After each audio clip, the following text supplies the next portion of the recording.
मराठा क्रांती channel मध्ये सहर्ष स्वागत आहे। केरली तालुका करवीर येथील डेमोक्रॅटिक पार्टी ऑफ इंडियाचे करवीर तालुकाधीश सिद्धार्थ कांबळे यांच्या वाढदिवसानिमित्त महाराष्ट्र प्रदेश अध्यक्ष सुकुमार कांबळे यांच्या उपस्थितीत वाढदिवस कार्यक्रम मोठ्या दिमाखात पार पाडला।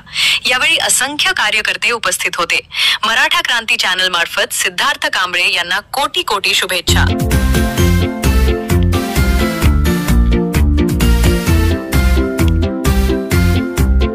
Happy birthday to you. Happy birthday. Happy birthday to you. Happy birthday. Happy birthday. Happy birthday. Happy birthday to you. Video खाली सबस्क्राइब शब्द तसेच बेल आयकॉन क्लिक करा।